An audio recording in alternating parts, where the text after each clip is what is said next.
Hello, welcome to my channel Pragya's मेजवानीमध्ये मी प्रज्ञा तुमचं खूप खूप मनापासून स्वागत करते। आजची रेसिपी आहे व्हेज पुलाव। चला तर मग रेसिपी स्टार्ट करण्याच्या अगोदर माझ्या चॅनलला लाईक सबस्क्राइब केलेलं नसेल तर प्लीज जाऊन लाईक आणि सबस्क्राइब करा। 3 मोठी पळी मी तेल घेतलेलं आहे। तेल चांगलं गरम झाल्याच्या नंतर लसूण आणि कढीपत्ता टाकून चांगलं 5 मिनिटं परतून घ्यायचं आहे। त्याच्यानंतर आपल्याला ह्याच्यामध्ये खडा मसाला टाकून घ्यायचा आहे। बिर्याणीचाच खडा मसाला जो बिर्याणीला आपण टाकतो तेच सगळं आपल्याला टाकायचं आहे। 5 मिनिटं चांगलं परतल्याच्या नंतर ना तेजपत्ता टाकायचा आहे आणि एक चांगलं हलवून घ्यायचं आहे। त्याच्यामध्येच आपल्याला 7 ते 8 हिरव्या मिरच्या घेतलेल्या आहेत। हिरव्या मिरच्या 5 मिनिटं परतल्याच्या नंतर ना 3 मीडियम आकाराचे कांदे घेतलेले आहेत।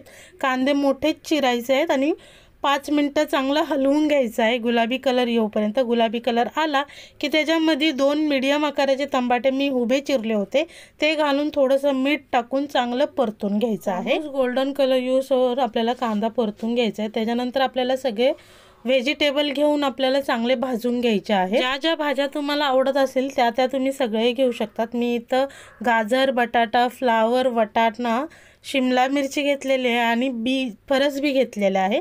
हे सगळं बारीक कट करून चांगलं तेल सुटूस्तोवर भाजून परतून घेणार आहे।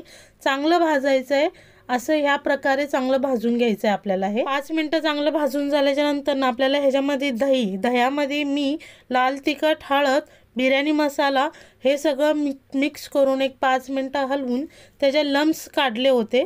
लम्स झाल्यानंतर आपल्याला हे मसाला ह्याच्यामध्ये घालून घ्यायचा आहे। मसाला सुद्धा आपल्याला चांगला 20 ते 25 मिनिटं चांगला परतून घ्यायचा आहे। त्याला असं तेल सुटेल।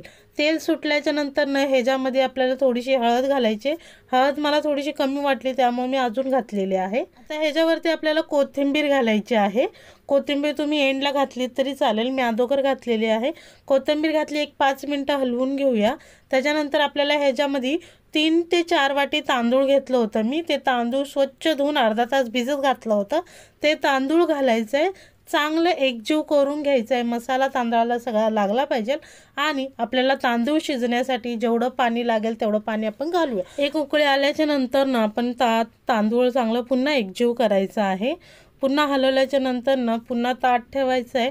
बारीक गॅस करून 25 ते 30 मिनिटं आपल्याला चांगला भात मोकळा होऊस्तोवर शिजून द्यायचा आहे। माझी रेसिपी तयार झालेली आहे।